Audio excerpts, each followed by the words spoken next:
Good morning, everyone. I'm Matthias Lüfkens, formerly with the World Economic Forum, Davos, now with Börsenmarktteller, and this is rolling off. First of all, just to get the sense of the room, who's on Twitter? All right, that's probably half of the room. Who's on Twitter right now? Exactly, yes. Not many people. We haven't really decided on a hashtag here. I think it's EIF Foundation. I want to bounce off on some of the things Alex has said before me. Is basically why tweet. Does anybody know who said life is tweet? Does that ring a bell? Life is tweet? Life is Tweet is an article that John Prescott, former UK Deputy Prime Minister, wrote 2 weeks ago in The Guardian, explaining, the essence of Twitter for him. It was basically he uses Twitter to debunk media reports, to get his message out. And, I quote, he writes, "Twitter is our media. The public have become the news editors. It's given me a voice and a connection to millions of people that the distorted prism of the mainstream media denied." Alex said, we're underchanneling, undercutting traditional media. Yes, we are, with the use of social media. And I think any politician should consider signing up at least to Twitter. Twitter is more open compared to Facebook, but both channels are equally valuable. So what do we hear very often? People say, yeah, Twitter, great, but I don't have time to tweet, and who wants to know what I do every day? Now, I don't want you to tweet your every single move, your breakfast meeting, or your lunchtime meeting, or you're at the airport lounge. I think there is a rule, is tweet as you eat. 3 times, probably 3 times a day. Morning, lunch, and dinner. But also, I think every one of us has downtimes. Downtimes when you're commuting to work, commuting here to the European Parliament, when you're reading the newspaper. Newspaper is going down, so I think now you should consider reading Twitter feeds. The information that you can gather from your followers, from your friends, is so much more valuable than what you read in the newspaper. So I think every politician has downtime. There's a great example. Barack Obama has, since the beginning, asked his staff to give him 10 letters a week, 10 handwritten letters to select, which he then reads and answers personally. Well, he probably dictates the answer. Now, if the President of the United States has time to read traditional letters, I think he should take time, at least half an hour a week, to answer a couple of questions on Twitter. He actually did the other week. We'll get to that. So many people then ask, yes, but what shall I tweet? So, Alex pointed this out. We don't want to see your press release transformed into a tweet. That is the worst thing to do. Do not broadcast on Twitter. Twitter is really about engagement. Also, do not link your Facebook post to Twitter, because they're 2 different communities. The people who follow you on Facebook are not the people who want to engage with you on Twitter. So the idea is really engaging them, asking, creating discussions, poll your followers, ask them about, what you should discuss, about policy issues, etc. These are unofficial polls, they're not scientific polls. And why not do a weekly Brussels tweet? What have you been up to this week in Brussels? Really to connect with your constituents and your followers on Twitter. As I said before, there is a Twitter chat. Nelly Cruz has done a Twitter chat. Barack Obama has done a Twitter chat just the other day. The White House is organizing weekly Twitter chats where anyone can ask questions to White House senior staffers. And last week, Barack Obama, we're in election time, decided to chime in and to answer a couple of tweets personally. So this is something which maybe is new for the US administration, but this is not new if you look at all the other world leaders on Twitter. I've counted 97 countries where the head of state or the head of government is on Twitter. And there are people like Paul Kagame, the president of Rwanda. 90% of his tweets are personal replies, ad replies to his followers. He is one of the most conversational head of state in the world. He probably is. And he does not answer all tweets. And nobody expects him to answer all tweets, but he does answer some of them. So that's a great example. Another one is Najib Razak, the Prime Minister of Malaysia.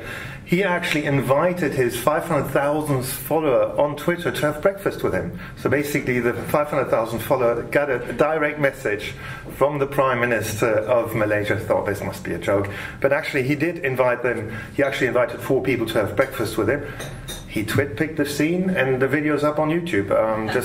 Just a couple of, have a look. It's pretty, it's great just to have this direct engagement. Yes, he cannot directly connect with 500,000 people, but selectively with a couple of them. And that is very good. Other great example is the Prime Minister of Lebanon, Najib Mikati. He holds regularly 1 hour-long Twitter Q&A, Twitter session. So if these people can do it, these prime ministers and presidents, I think the MEPs should definitely consider using Twitter in this way.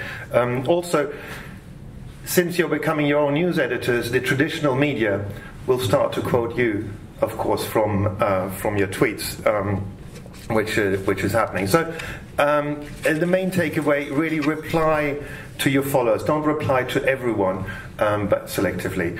Now, some people tell me 140 characters. I cannot keep my thoughts in 140 characters. Well, I have bad news for you, because the best tweet only has 100 characters, link included, because you want this tweet to be retweeted. So, you have to be really short. But consider Twitter, when you're broadcasting, consider it like a headline, short, incisive, and engaging.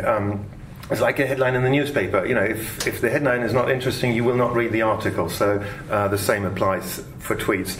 So how often should we tweet? I said before, 3 times a day is for me is almost too much. I do like a tweet in the morning. And that's about it. I know, Maitje, I saw you have 14,000 tweets.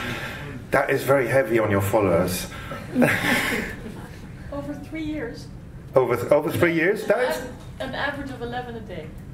That is a lot. That is a lot. If I want to follow other MEPs, just saying. So, who should we follow? We've just heard there are 287 MEPs on Twitter. Guess what? I think they should all follow each other. Not only party affiliations, follow your opponents to better engage with them, to send direct message, etc. There's the new French foreign minister, Laurent Fabius, for example. He is on Twitter, and he only follows one account. It's a festival in Normandy he's following. He is really only broadcasting. He is not following any of his peers. And guess what? William Hague is on Twitter, personally. The Swedish foreign minister, Carl Bildt, is on Twitter, and they're really engaging. The Latvian foreign minister is on Twitter. And this is the new face of direct, open, and transparent diplomacy. And I think this is something that you should really consider. Don't just follow, of course, the key influencers, the journalists, the Jean Quatremers of this world, but really follow your peers and interact with them. This was about the foreign ministers, but also in terms of the presidents and prime ministers, looking at who follows who. It is really interesting. We've done this study, and we're just doing it with next month with Burson Marsteller, a new study on Twitter diplomacy. You can follow the Twitter account, especially set up for the study.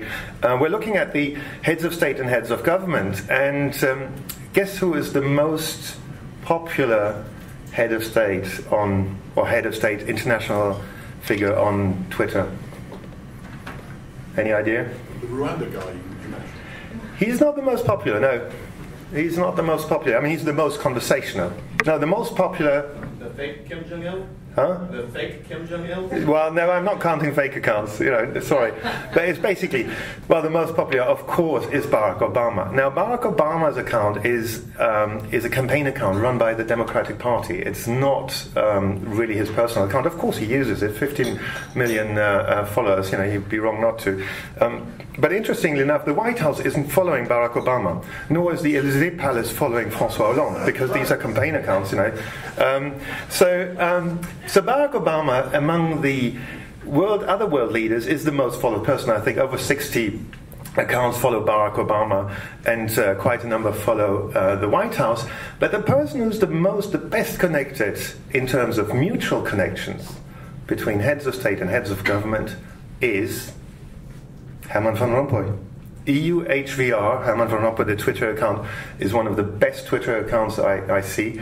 It is, he really engages. He is tweeting mainly in English, sometimes in other languages to greet his visitors, and sometimes haikus in Flemish. Very entertaining account, very interesting. I think it's great to read his tweets. So, question I also get asked is, must I tweet personally? And my answer is yes, you must tweet personally. No assistant, no agency, no confident can tweet in your name. So if you don't have time to tweet every day, well, what you do is like Julia Gillard, Prime Minister of Australia. She signs every single tweet that she dictates herself, JG. So it's very clear it's not coming from her team.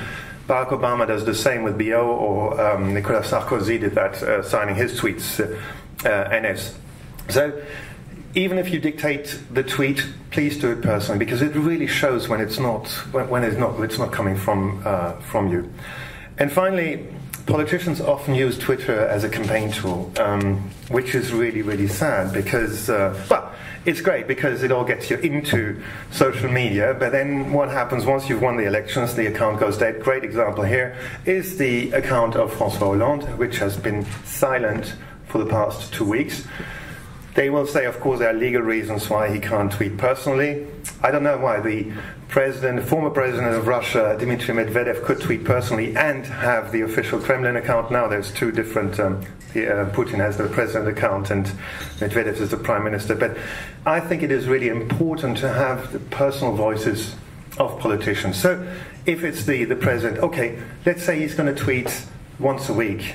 Like, great example is Bill Gates, head of the Bill Gates Foundation. Read his tweets. He tweets maybe once a week, twice a week, or Eric Schmidt, head of Google. So check out those accounts. I think they're really using them very well. And then finally, there's one campaign account which has gone dormant, which I just want to show you, is the Brazilian president Dilma Rousseff had 300,000 followers when she was elected in November 2010. She did send a couple of tweets saying she wished she'd had more time to engage with her followers. She did send her last tweet on the 13th of December 2010 saying, hope to talk to you more in 2011. We're still waiting for the next tweet. Guess how many followers she has today? 1.4 million followers. So who said you need to tweet to get followers? And then finally, you talked about the digital divide. There is a new digital divide. As Robert Scoble, a famous American blogger, put it, there is a digital divide between those who have friends and those who don't on social networks. I would go even further to say there is a new digital divide between those who are on Twitter and social networks and those who are not. A new digital divide between those who are leaders and those who are followers. Thank you very much.